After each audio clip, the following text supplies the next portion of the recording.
Presentaré a quien dará la charla magistral de esta mañana, el doctor Juan Manuel Barragán. El profesor Barragán es licenciado en Geografía de la Universidad de Sevilla, doctor en Geografía y catedrático en la Facultad de Ciencias del Mar de la Universidad de Cádiz, donde también es responsable de las enseñanzas e investigación sobre planificación y gestión litoral y del medio marino, además de director del Grupo de Investigación y Planificación y Gestión de Áreas Litorales.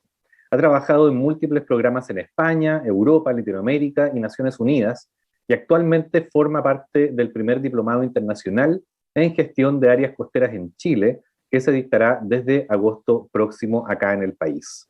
Dejo entonces con ustedes al profesor Barragán.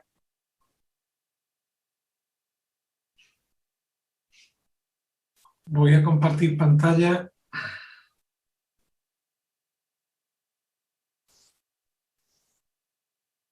No sé si se ve bien. Sí. Vale, perfecto. Bueno, muy bien. En primer lugar, quiero agradecer a los distintos centros la invitación que me habéis hecho hoy para participar.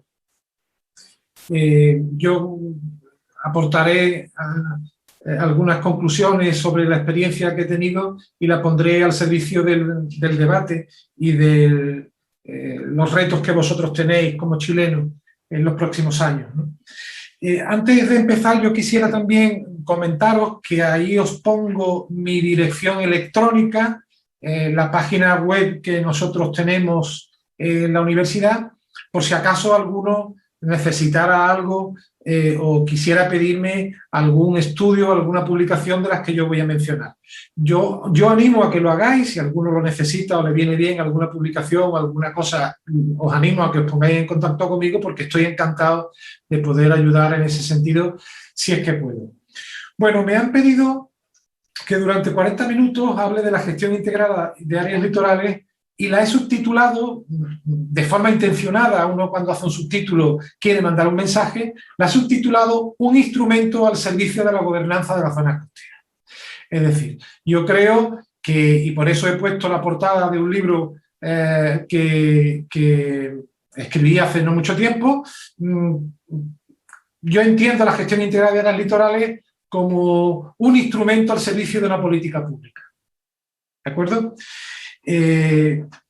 Cuando uno se pone a pensar en disciplinas o técnicas o aproximaciones, llamadle como queráis, nuevas, a uno le da la impresión que está como esta persona que veis en la portada del libro, ¿no? Esa persona está mirando el mar, no se sabe en qué está pensando, pero precisamente está mirando el mar y pensando.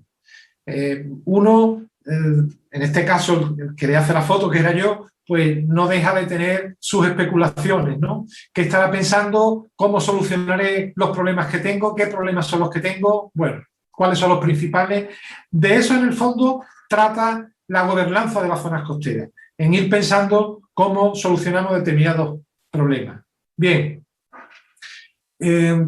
Lo primero que se me ocurre es buscarle el sentido de las cosas. Yo lo hago siempre. Me interesa saber el sentido profundo de lo que hago, de lo que miro, de lo que estudio. Por darle, precisamente, por tener una referencia de larga data, ¿no? De un horizonte despejado. En ese sentido, yo creo que la gestión integrada de áreas litorales, vamos a llamarle GIAL si queréis, pretende alcanzar la sostenibilidad de las zonas costeras a través de un proceso de gobernanza. Fijaros que la gobernanza, en el fondo, es inherente a la sostenibilidad y pertenece al universo de la gestión integrada de áreas litorales. La gobernanza, además, al menos yo propongo que se interprete como un modelo de gestión de interés público que promueve, fijaros la palabra que he puesto en amarillo, de forma democrática, equitativa, colaborativa, el bienestar humano. ¿De acuerdo? Cuando hablo de bienestar humano, evidentemente no hablo de acumulación, hablo de las facetas que Naciones Unidas nos recomienda que tengamos en cuenta. Facetas de seguridad, de salud, materiales básicos para una vida digna. Perdonadme que no haya transcrito literalmente lo que aparece en Naciones Unidas. En Naciones Unidas literalmente aparece materiales básicos para una buena vida. Yo creo que a veces debe uno de aspirar a una vida que sea digna de ser vivida, ¿no? Y por supuesto libertad. Como veis, la GIAL, el sentido profundo de la GIAL, lo que pretende es alcanzar la sostenibilidad no a través de cualquier camino, sino a través de la gobernanza entendida como fórmula democrática, equitativa y colaborativa. Ahí tenéis una definición de gestión integrada de áreas litorales. Siempre las vinculo a las políticas públicas. Por esa razón no será extraño que algunos de los métodos, algunos de los conceptos o de las aproximaciones que haga estén vinculadas directísimamente con las políticas públicas, con una fundamentación técnico-científica que tiene en cuenta saberes tradicionales. Esto está dirigido, como he comentado antes, a la administración de bienes comunes y de intereses públicos. Se orienta la toma de decisiones para obtener el mejor y más equitativo beneficio de los servicios de los ecosistemas costeros-marinos, poniendo especial esmero en conservar el capital natural, el patrimonio cultural, el paisaje, al mismo tiempo que afronta los riesgos y amenazas que se ciernen sobre personas, bienes o recursos. Es decir, esa es una definición muy formal, pero que yo creo que recoge en esencia lo que pretendemos que entienda o lo que pretendemos que debe tener en cuenta la gestión integrada de áreas litorales. Bien, ¿cómo voy a enfocar la charla? Muy sencillo. Tiene 3 puntos y 2 ejemplos, ¿de acuerdo? Tiene 3 puntos que las estáis viendo aquí, gobernanza, los estáis viendo aquí, gobernanza de las zonas costeras, interpretación de la zona costera y caminando hacia la gobernanza. Cada uno de estos 3 puntos, en lo posible, tendrá como referencia 2 casos en los que yo he trabajado.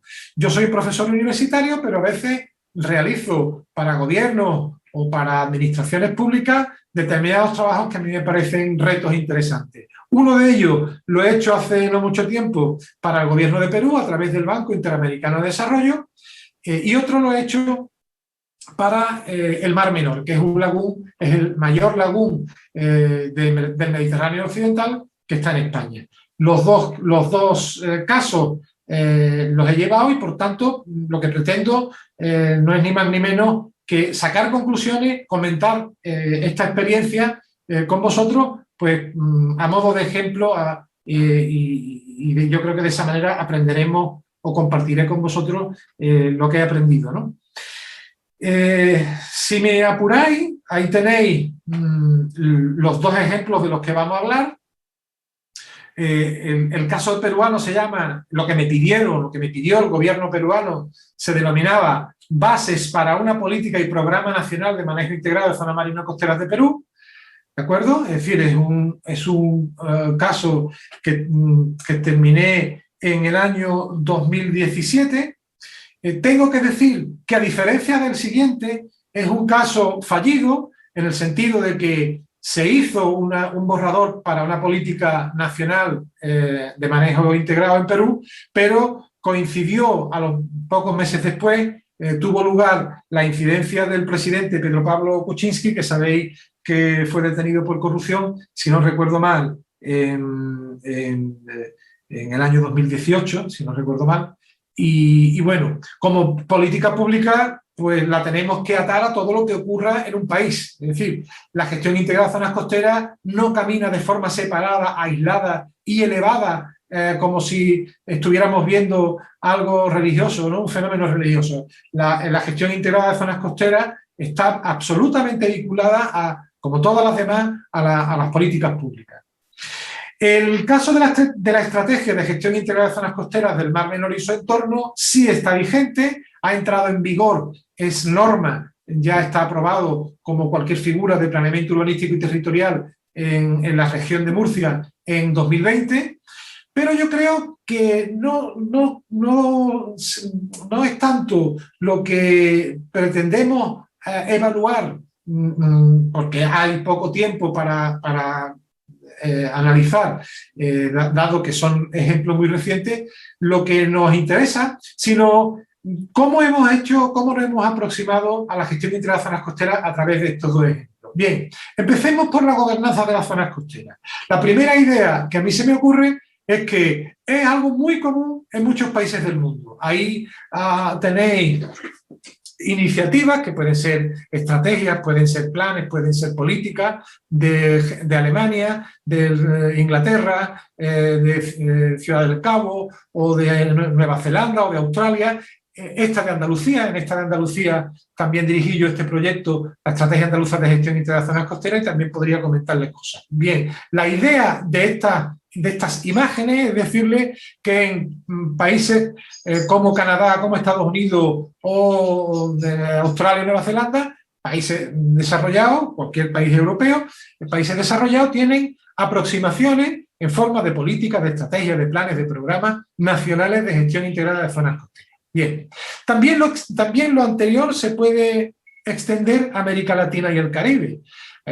Podríamos citar los casos de Costa Rica, de Uruguay, de Colombia, la política pública costera y oceánica de Ecuador, la de Venezuela, de Guatemala, la de México. La de México se aprobó hace un año y poco, la política costera de México. Bueno, yo también quería poner estas imágenes porque vosotros en América Latina y el Caribe tenéis una referencia muy, muy importante que es la CPPS, es la comisión, el acrónimo significa Comisión Permanente del Pacífico Sur.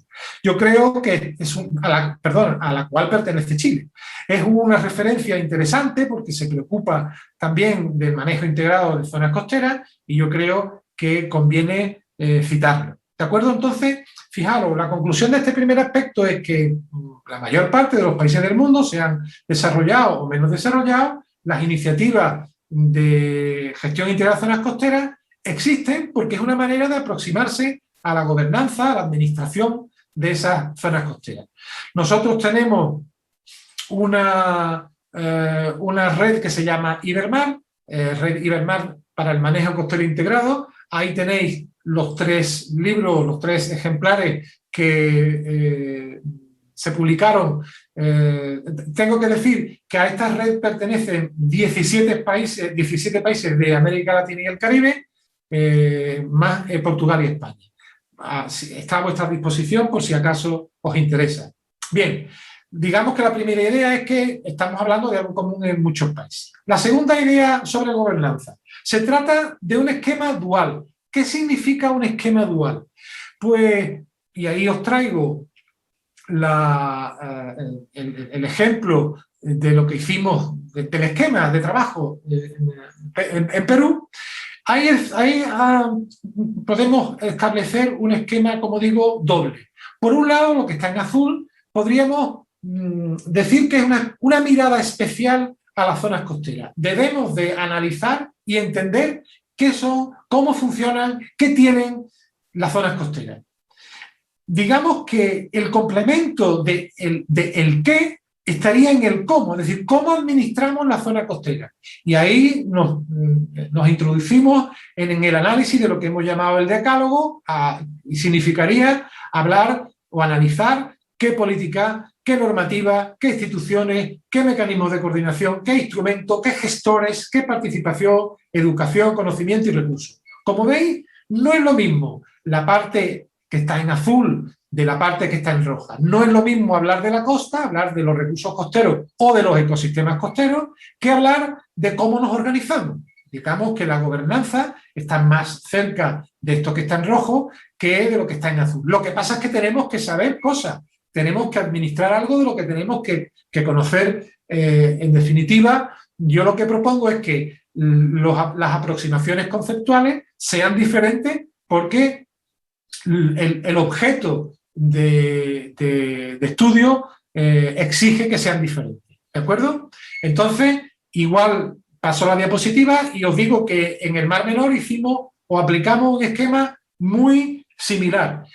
Hay un apartado, vamos a llamarle operativo, digo operativo porque podríamos estar hablando de algo que desde el punto de vista del significado yo lo identifico con manejo. Yo sé que en América Latina manejo es un sinónimo de gestión, pero manejo viene de mano, viene de manejar, ¿de acuerdo? Entonces, cuando hablamos de operativo, yo hago referencia a la necesidad de trabajar con temas concretos, con temas de manejo en el litoral, en las zonas costeras. Otra cosa diferente es de cómo vamos a trabajar, cómo nos organizamos. Y entonces aparece el análisis estratégico. Pero ambos son complementarios, ambos merecen y exigen un proceso de tipo participativo, ¿de acuerdo? Ya veremos que la aproximación al sistema costero, a los ecosistemas costeros, aplicaremos un modelo conceptual que es diferente, por supuesto, del que se aplica cuando hablemos de gobernanza o de análisis estratégico, ¿de acuerdo? Pero son complementarios, son diferentes, pero son complementarios. Bien, este esquema lo he puesto porque quiero que veáis que del análisis da lugar a un diagnóstico. Este diagnóstico nos permite establecer metas y estas metas a su vez objetivos, ¿de acuerdo?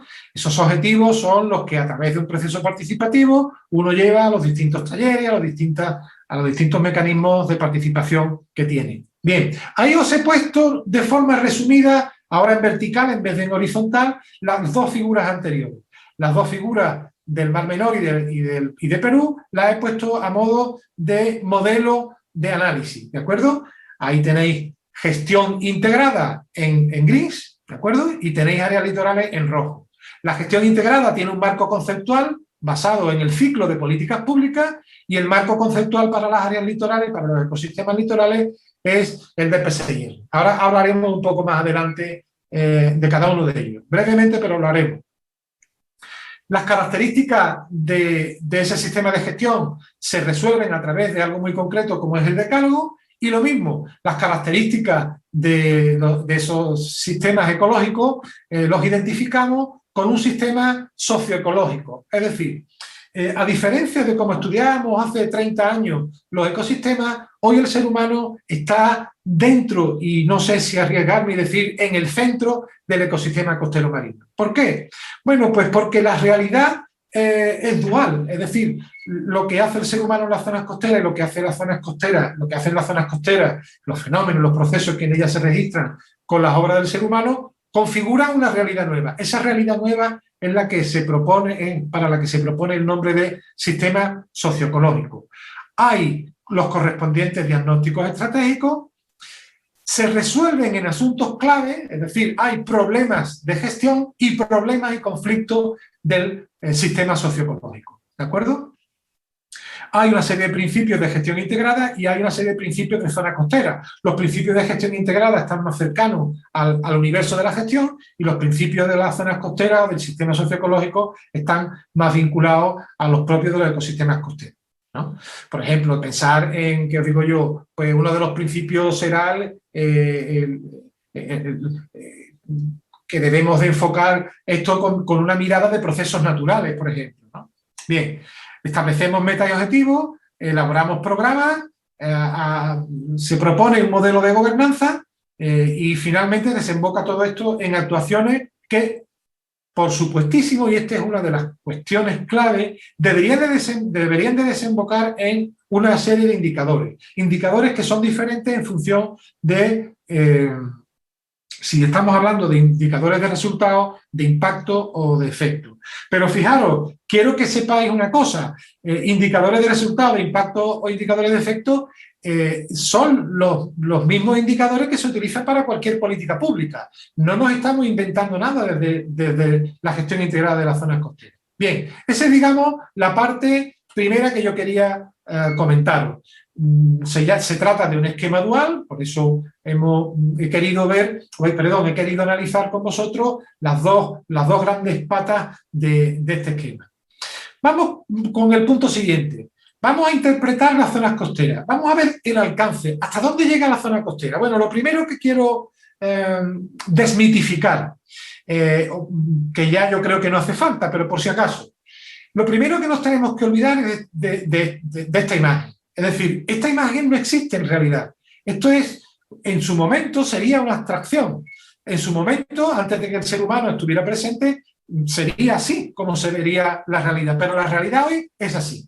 Esta es la realidad de hoy. Más o menos compleja, pero me vais a perdonar que insista. Esto apenas existe.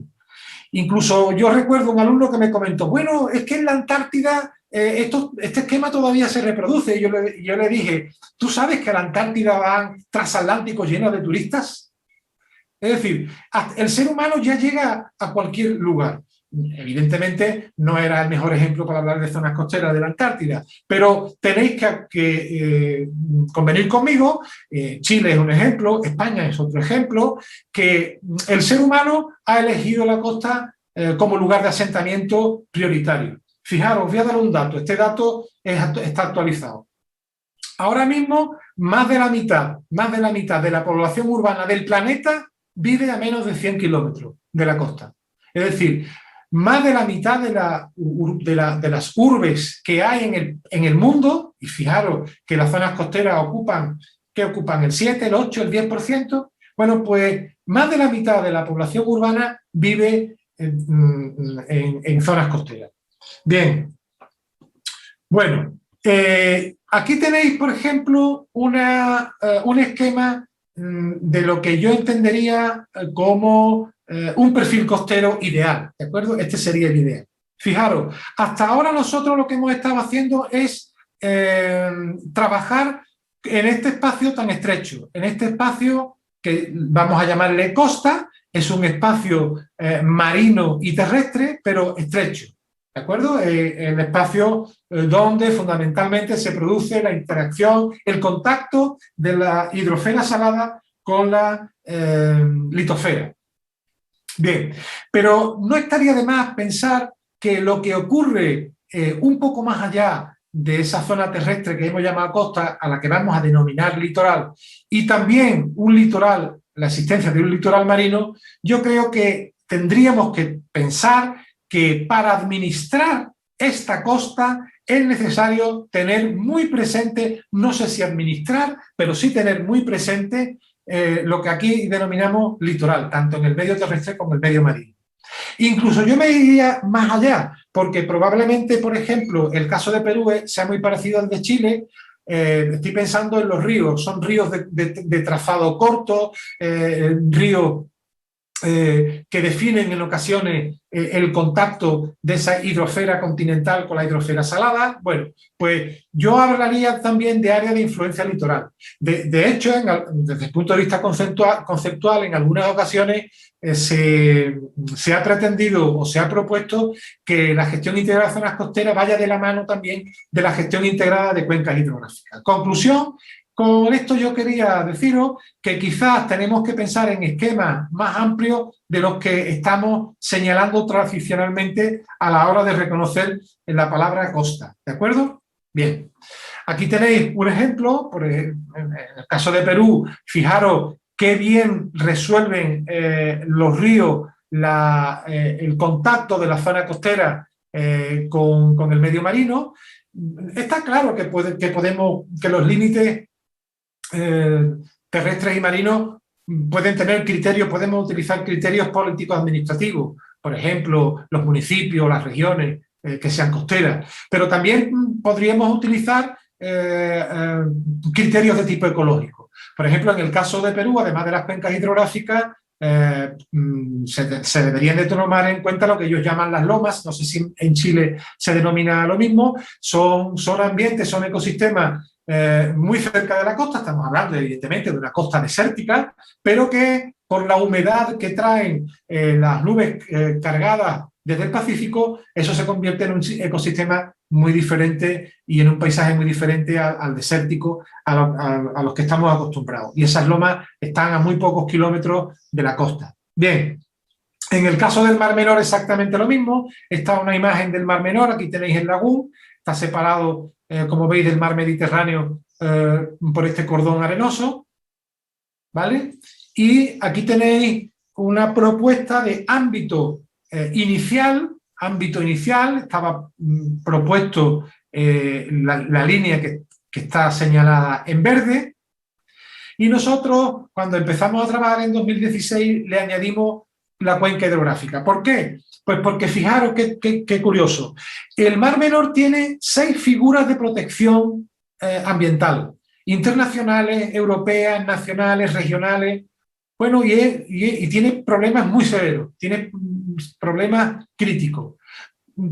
Una de las razones es que a través de la cuenca hidrográfica aparecen aportes de materia, estoy pensando en nitratos, materias que son ajenas a la laguna.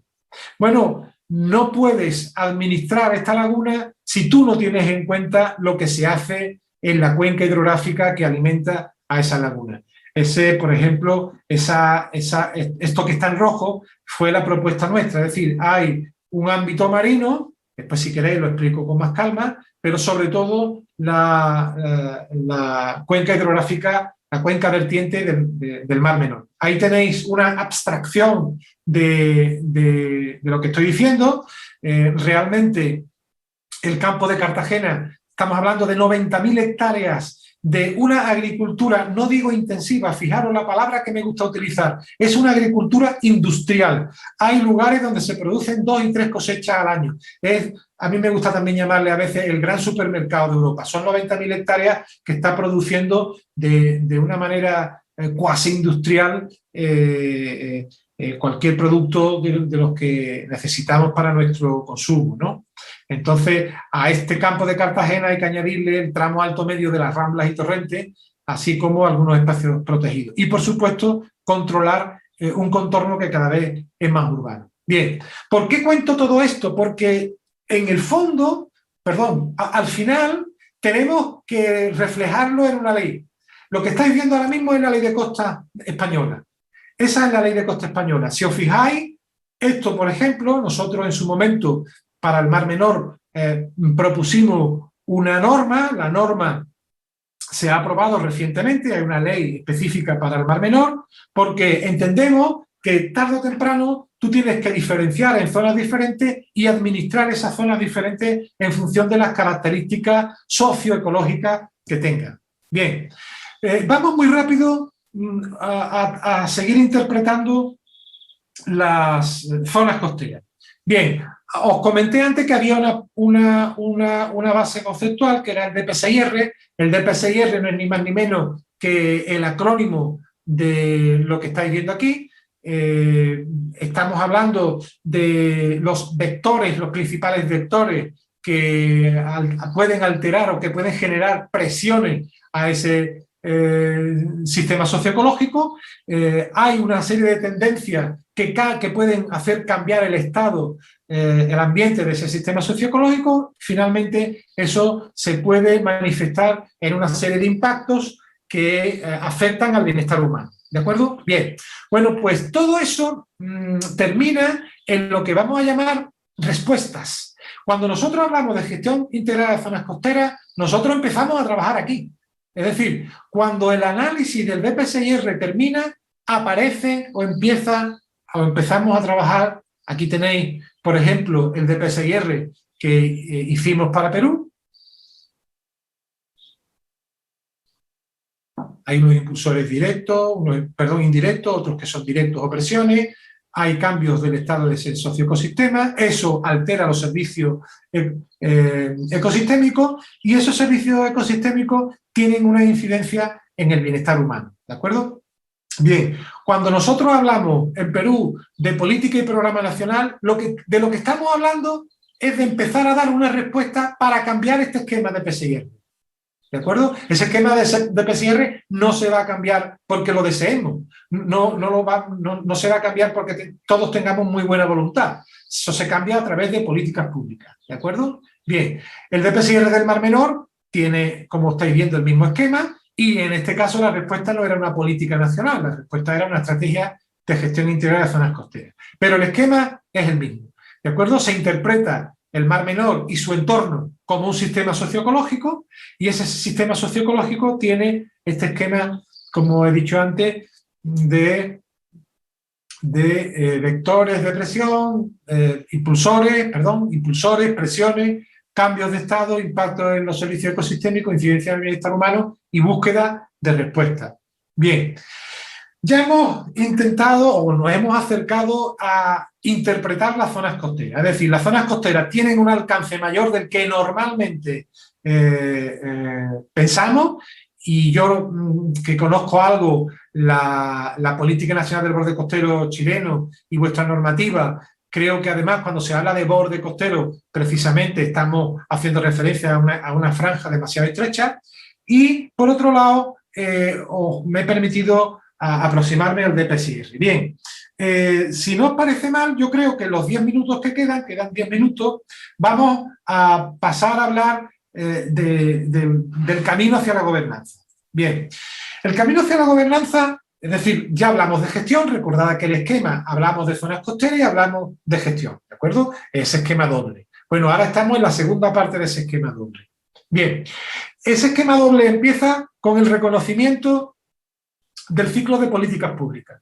El ciclo de políticas públicas no es ni más ni menos que un compromiso político puesto en una agenda, es decir, en una agenda donde se recogen los principales problemas, donde se recoge lo que más nos preocupa, nos preparamos, planificamos, lo llevamos ese plan, ese programa, esa estrategia, lo que sea, a las instituciones donde se aprueban. Daros cuenta de una cosa, yo creo, y hago énfasis aquí, sobre todo por si hay muchos universitarios que me están, o técnicos, que me están escuchando, y sobre todo si hay políticos. El paso del punto 3 al punto 4 es crucial. ¿Por qué? Porque el mejor plan del mundo, al mejor plan del mundo le falta la legitimidad de las instituciones públicas. Es decir, los que tienen legitimidad para aprobar una política, una estrategia o un programa, quien tiene legitimidad son aquellos poderes que han sido apoyados por los ciudadanos, es decir, son las autoridades político-administrativas de las instituciones. Por eso muchas veces yo digo, el mejor plan del mundo puede que no valga nada si no pasa al punto 4. Es decir, el punto 4 es tan importante como hacer un buen plan. O sea, un buen plan es necesario, pero que lo apruebe la institucionalidad es también necesario. Bien, bueno, pues una vez que la institucionalidad aprueba ese plan, programa, estrategia política, nos desenvolvemos en la ejecución y en el seguimiento para finalizar en la evaluación y mejora. Si yo en vez de un programa de zonas costeras, una política de zonas costeras, hubiera puesto aquí seguridad nacional, sanidad pública, educación pública, sería lo mismo. En otras palabras, yo lo que quiero transmitiros es que los que trabajamos en gestión integral de zonas costeras no hemos inventado ningún paradigma. Ya viene ese paradigma de la mano de las políticas públicas. Lo que nosotros hemos hecho, y eso sí tiene valor, es adaptarlo a la gestión de las zonas costeras. Bien, otra de las cosas que quiero hablaros es que esas distintas etapas, esas distintas fases que tiene un ciclo se repiten a lo largo del tiempo. El ciclo anterior, no sé, puede durar entre 10 y 15 años. Entonces nosotros estamos hablando de incorporar, como hizo Perú con su política nacional. Antes el senador ha mencionado que lleva más de 25 años aprobada esa política nacional, pues probablemente deberíamos de revisarla, de evaluarla y de pasar a otra etapa donde se repetiría de forma mejorada esa política costera de Chile. Si queréis después vemos qué ocurre con los universos técnicos y con los universos políticos, ¿no? Porque ahí hay veces que se crean disfunciones. Pero bueno, eso ahora mismo no me preocupa tanto como hablaros del decálogo. Yo creo que los últimos minutos que tiene esta charla vamos a hablar del decálogo. Mira, tanto en el caso de Perú como en el del Mar Menor, nosotros hicimos referencia a una cosa que le hemos puesto, en fin, un esquema, una plataforma de análisis que le hemos llamado decálogo para la gestión integrada, que tiene 10 elementos. Estudia 10 elementos. Política, normativa, instituciones, estrategias, instrumentos, información, educación, recursos, formación y participación. En otras palabras, lo que hicimos en Perú y lo que hemos hecho en el Mar Menor, ahora os enseñaré lo del Mar Menor, no es ni más ni menos que ver qué políticas hay de gestión costera, qué políticas de otro tipo sectoriales tenemos, qué normativa propia para la gestión costera, qué normativa hay propia para la gestión sectorial, así con instituciones, etcétera, y ver cuál es la situación actual. Y aquí le hemos llamado aspectos de interés, pero si aquí le cambiáis, en fin, esto tiene lenguaje, vamos a llamarle administrativo, ¿no? Pero si en vez de un lenguaje administrativo yo hubiera tenido que utilizar el lenguaje académico, lo hubiera puesto propuestas, ¿de acuerdo? Por ejemplo, en Perú había y hay una gran oportunidad para aprobar una política de manejo costero por el favorable contexto interior y exterior. En la época en la que yo estuve trabajando en Perú, la propia ministra de Medio Ambiente tenía entre las 5 líneas estratégicas el manejo integral de zonas costeras como una de sus políticas, de sus palancas políticas clave. Y también en el exterior, porque el organismo de la OCDE, la Organización para la Cooperación y el Desarrollo Económico, estaba instando a Perú a que formulara políticas de tipo de manejo integral de zonas costeras. Por eso en aquella época había una gran oportunidad para aprobar una política.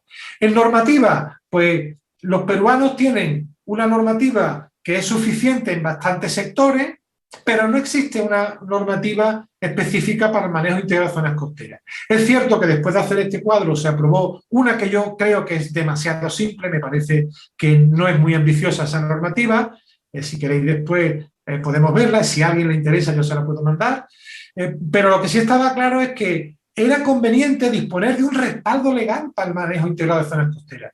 Pero sobre todo, y ahora yo creo que esto que yo comentaba para Perú le puede interesar a Chile, para normalizar la relación entre las 3 escalas territoriales de la gestión pública.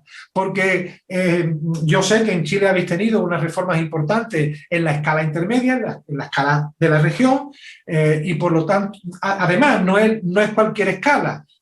Hombre, por supuesto que la escala del Estado, la escala nacional y la escala local son importantes. Pero para el manejo integrado de zonas costeras, la escala intermedia se ha mostrado como la escala perfecta. ¿Por qué? Porque puede beber de las fuentes de las directrices de la Administración Nacional y puede emanar recursos y puede emanar directrices para la base local. Yo creo que en ese sentido, o por esa razón, es importante tener en cuenta la escala regional, ¿de acuerdo? Bueno, como veis, si después me interesa algo en concreto del caso de Perú, yo no tengo ningún inconveniente en comentarlo. Podríamos seguir hablando de instituciones, de estrategias, de instrumentos. Siempre estamos hablando de información, educación, recursos, formación, participación. Siempre estamos hablando de elementos que están mirando, que están observando, analizando de forma detenida la gestión integral de zonas costeras. Por ejemplo, ¿qué información hay para la gestión integral de zonas costeras? Antes en la introducción habéis visto, oye, cuidado porque el conocimiento que aquí se exige es conocimiento que debería de estar vinculado a las ciencias físico-naturales, pero también a las ciencias socioeconómicas, por supuesto. Luego, la información que yo estoy buscando es de ese corte. ¿Dónde está? ¿Qué tal de accesible es? ¿Cómo se puede interpretar? ¿Es fácil la interpretación? Etcétera. Bien. Por terminar, ¿no? Por ejemplo, en el caso peruano no existen instituciones donde los agentes sociales más importantes relacionados con el manejo costero puedan participar en las decisiones. Por esa razón, nosotros veíamos como imprescindible abrir espacios de encuentro y diálogo para informar a los ciudadanos, ¿de acuerdo? Yo creo que, bueno, esto no hace falta, no voy a pretender que os lo leáis, pero este es, digamos, el mismo decálogo anterior, pero para el Mar Menor. Podíamos hacer la misma lectura que hemos hecho anteriormente para Perú, pero este es en el caso del Mar Menor, ¿de acuerdo? Aquí hay una serie, por ejemplo, por terminar con lo mismo que hemos empezado, que hemos terminado en Perú, con la participación pública. Nosotros, por ejemplo, vimos que en el Mar Menor no existían instrumentos específicos de participación pública.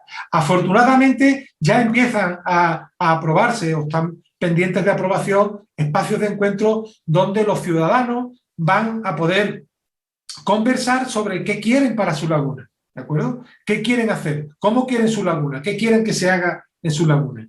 Y yo creo que es interesante, por ejemplo, en el Mar Menor, porque el nivel de concienciación y de movilización ciudadana es impresionante, yo nunca he visto algo igual, vamos, magníficamente, desde ese punto de vista la sociedad está concienciada, está movilizada, en fin, yo creo que hay una buena tierra para sembrar con algún foro para el debate sobre gestión costera de la laguna y de esa manera promocionar la participación pública.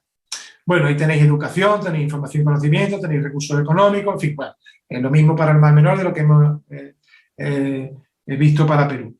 Bueno, como me queda un minuto, yo termino ya con las conclusiones, son ideas para la discusión, y yo diría, en primer lugar, que los instrumentos de la GIAL, llamémosle como queramos, es decir, políticas, estrategias, programas, esto tiene un orden, es decir, yo sin apurar, oye, primero que vendría la política o la ley, en fin, eso si queréis hablamos a continuación, pero esto tiene un orden lógico, ¿no?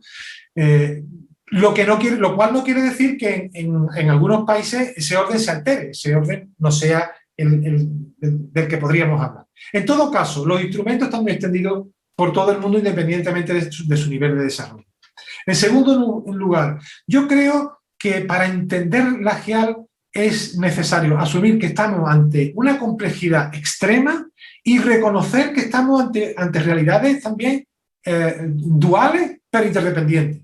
Una cosa es la costa, entender la costa, y otra cosa es entender a las personas y cómo se organizan las personas. ¿De acuerdo? Bien. En tercer lugar, ya termino porque ya habéis escuchado la alarma que me he puesto en el reloj. Hay que interpretar la zona costera como un sistema socioecológico, es decir, nuestra realidad operativa será tal, es decir, una realidad operativa para el manejo cuando lo interpretemos como un todo. Es decir, la zona costera no es algo natural ni es algo social, es un sistema socioecológico, donde existen ecosistemas naturales, donde existen realidades en transformación, donde existen híbridos. Bueno, ¿cómo manejamos de forma integrada eso? Y en último lugar, yo creo que es fundamental abordar procesos de administración pública. ¿Por qué? Porque implica a grupos de personas e instituciones respondiendo a problemas. Por eso lo hemos llamado realidades estratégicas para la gestión. Normalmente cuando nos llaman para la gestión integral de zonas costeras no nos llaman para un lugar donde no ocurre nada, donde brota la normalidad allá por donde mire. Es todo lo contrario, por donde hay tensiones, por donde hay problemas, por donde hay conflictos. ¿De acuerdo? Bien. Yo lo último que quería deciros es que hay una oportunidad, como habéis mencionado antes, en un diplomado internacional que en la universidad se va a llevar a cabo, donde participan técnicos del ámbito público y funcionarios. Yo he puesto aquí el primer máster que nosotros tuvimos en la Universidad de Cádiz hace ya pues, casi 15 años, y sin 15, yo creo que 16, el tiempo pasa muy, muy rápido, donde los alumnos eran funcionarios. Yo podría hablar de esa experiencia, porque no os podéis imaginar cómo enriquece a los propios gestores y a la propia administración, ¿de acuerdo? Y no tanto porque se forman, sino, fijaros qué cosa y qué curiosidad y qué conclusión después de esta experiencia, porque están en contacto entre ellos durante 2 años, porque durante 2 años que han seguido el máster están en contacto y empiezan a comprenderse unos a otros, y por lo tanto la administración empieza a ser una y no a tener unidades separadas. Bueno, yo os doy las gracias, os he puesto una foto que me encanta de vuestro desierto florido. A mí me hablaban de vuestro desierto como el más árido del planeta, hasta que yo llegué allí y vi flores por todos los sitios. Bueno, es una ironía del destino, ¿no? Yo creo que esta imagen yo la pongo porque muchas veces me digo, vamos a ver, si en el desierto más extremo o uno de los desiertos más extremos del mundo es capaz de haber flores tan bellas como esta, la gestión integral de zonas costeras no es imposible, es decir, debe ser posible. Esto sí que es difícil, esto sí que es casi imposible. Muy bien, pues muchísimas gracias. Yo pongo a mi disposición, por supuesto que las personas que quieran compartir la presentación la tienen a su disposición, y cualquier bibliografía que yo haya citado o que quieran consultar, por supuesto que estoy encantado de mandársela a la dirección que antes puse. Muchas gracias.